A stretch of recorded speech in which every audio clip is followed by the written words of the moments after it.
Hello दोस्तों, आज हम पश्चिम बंगाल के चाय के बागान यानी कि दार्जिलिंग की बात करने जा रहे हैं। आज इस वीडियो में हम जानेंगे कि हमको दार्जिलिंग कैसे पहुंचना है, दार्जिलिंग में घूमने के कौन कौन सी मेन जगह है, वह खाने पीने की क्या व्यवस्था है और दार्जिलिंग घूमने का सबसे बेस्ट टाइम कौन सा है, और साथ ही जानेंगे दार्जिलिंग के बारे में बहुत कुछ। तो बने रहिए हमारे साथ वीडियो के अंत तक, और ऐसे ही वीडियोस को देखने के लिए चैनल को सब्सक्राइब जरूर करें। दार्जिलिंग पश्चिम बंगाल राज्य में स्थित है और यह बांग्लादेश, भूटान और नेपाल जैसे देशों से सटा हुआ है। दोस्तों, दार्जिलिंग ब्रिटिशर के समय से ही बहुत फेमस हिल स्टेशन रहा है। दार्जिलिंग अपनी दो चीजों के कारण भारत का सबसे फेमस टूरिस्ट प्लेस है। एक तो विश्व की सबसे ऊंची चोटी कही जाने वाली कंचनजंगा व्यू के लिए, और दूसरा यहाँ के चाय के बागों के लिए। यहाँ बहुत ही बड़े स्केल पर चाय एक्सपोर्ट की जाती है। इसके अलावा यह अपनी खूबसूरती के कारण टूरिस्ट को अपनी ओर आकर्षित करता है। सबसे पहले बात करते हैं कि आप दार्जिलिंग कैसे पहुँच सकते हैं। अगर ट्रेन से यात्रा की बात करें तो यहाँ का nearest railway station new Jalpaiguri है। इस जंक्शन पर उत्तर पूर्वी राज्यों के लिए जाने वाली ज्यादातर ट्रेनें रुकती है।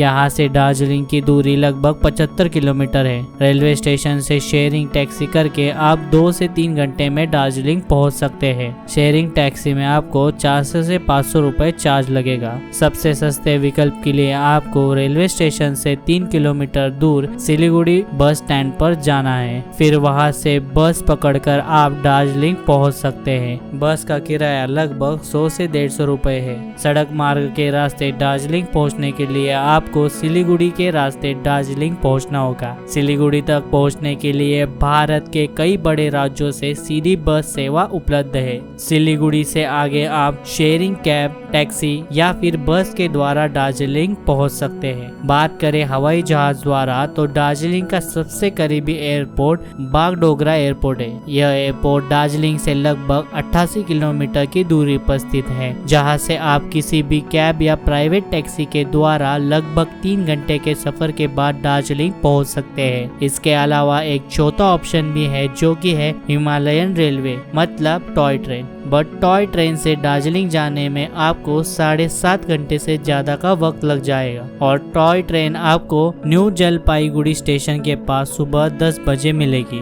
जो कि दार्जिलिंग शाम 5:30 बजे तक पहुंचाएगी। इतने लंबे सफर में आपको दार्जिलिंग की बहुत सारी खूबसूरत प्लेसेस देखने को मिल जाएगी। बात की जाए इसकी टिकट की तो आप इसे ऑनलाइन IRCTC के वेबसाइट से बुक कर सकते हैं। इसके अलावा आपको वहां काउंटर भी मिल जाएंगे जहां से आप टिकट बुक कर सकते हैं। बट मोस्टली ये ट्रेन फुल रहती है तो आपको काउंटर टिकट मिलने के चांसेस बहुत कम है। अगर आपको सिलीगुड़ी से दार्जिलिंग की टिकट नहीं मिलती है तो आप गुम मोनेस्ट्री के स्टेशन से दार्जिलिंग तक की टॉय ट्रेन की राइड ले सकते हैं, और यह ट्रेन रास्ते में कई फेमस जगह पर भी रुकती है। तो ट्रेन में बैठे बैठे ट्रेन राइड के साथ साथ खूबसूरत जगह का भी आनंद ले सकते हैं। दोस्तों, दार्जिलिंग पहुंचने के बाद सबसे पहले आपको होटल देखना है। तो यहाँ पर हम आपको बता दें कि आपको दार्जिलिंग में लो बजट से लेकर हाई बजट तक होटल आराम से मिल जाएंगे। तो आप अपने आवश्यकता और बजट के अनुसार अपना होटल का चुनाव कर सकते हैं। और बात करें रूम कॉस्ट की तो यहाँ 650 से शुरू होकर आपको 4000 तक के होटल आराम से मिल जाएंगे। लेकिन दोस्तों, एक चीज का आपको विशेष ध्यान रखना है कि आपको अपना होटल माल रोड या फिर गांधी चौक पर ही लेना है, क्योंकि यहाँ पर आपको बहुत सारे होटल्स के ऑप्शन तो मिल ही जाएंगे, साथ ही साथ आपको यहाँ ट्रांसपोर्ट में खाने पीने की भी फैसिलिटी मिल जाएगी। दोस्तों, बात करें यहाँ पर खाने पीने की तो यहाँ खाने पीने की कोई समस्या नहीं है, क्योंकि आपको यहाँ वेज और नॉन वेज हर तरह का खाना मिल जाएगा। और बात करें यहाँ के लोकल फूड की तो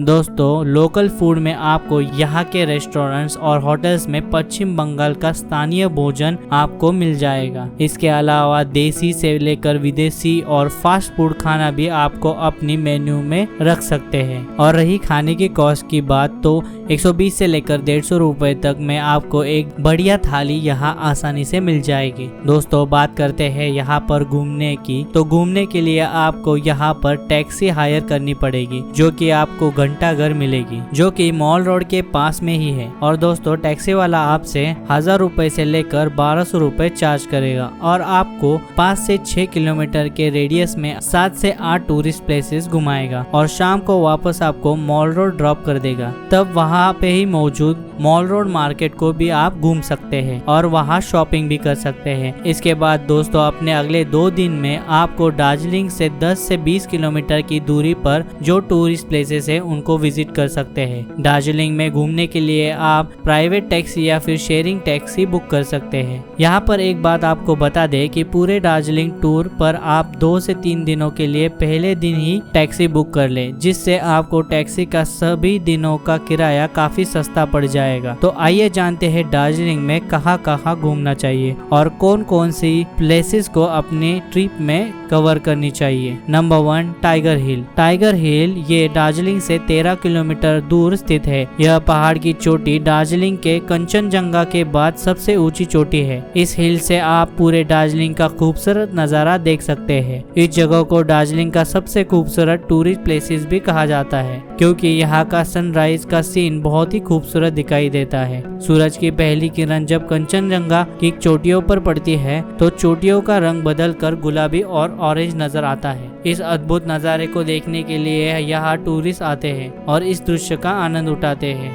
number 2, Batasia loop. Batasia loop Darjeeling में स्थित एक विशाल रेलवे ट्रैक लूप है। यहाँ पहाड़ों के घुमावदार रास्तों को काटकर टॉय ट्रेन की लाइन बिछाई गई है। इस स्थान को एक सुंदर गार्डन की तरह भी बनाया गया है। इसके बगीचे में सुंदर पौधों की दुर्लभ प्रजाति आपको देखने को मिल जाएगी। बतासिया लूप के बीच में गुरखा सैनिकों की याद में बनाया गया गुरखा वॉर मेमोरियल भी है। टॉय ट्रेन यात्रा के दौरान इस स्थान पर रुकती है, जिससे आप शहीदों के इस स्मारक को अच्छी तरह देख सकते हैं। Number 3, rock garden. Rock garden Darjeeling का बेहद आकर्षक व्यू पॉइंट है। पहाड़ों और चट्टानों को काटकर बनाए जाने की वजह से इसका नाम रॉक गार्डन पड़ा है। यहाँ पर एक वाटरफॉल भी है जो इस जगह को और भी आकर्षित बनाता है। नंबर 4, गुम मोनेस्ट्री। गुम मोनेस्ट्री शहर से केवल 8 किलोमीटर की दूरी पर स्थित है। यहाँ पे बुद्धों का प्राचीन मठ है। गुम का रेलवे स्टेशन दुनिया का सबसे ऊंचा रेलवे स्टेशन है, इसलिए ये टूरिस्ट प्लेस दुनिया भर में प्रसिद्ध है। नंबर 5, ऑब्जर्वेटरी हिल। दार्जिलिंग की मशहूर ऑब्जर्वेटरी हिल मॉल रोड के पास स्थित है। यह स्थान तिब्बती स्मारक और महाकाल मंदिर के लिए प्रसिद्ध है, तो अपने दार्जिलिंग के ट्रिप में इस स्थान को शामिल करना बिल्कुल ना भूलें। Number 6, Japanese temple. दार्जिलिंग शहर से लगभग 10 किलोमीटर की दूरी पर स्थित यह जापानीज टेम्पल बेहद खूबसूरत बौद्ध मंदिर और मठ है। यह मंदिर जापानीज मंदिरों की तरह सफेद पत्थर और गोलाकार आकृति में बनाया गया है। Number 7, Darjeeling ropeway.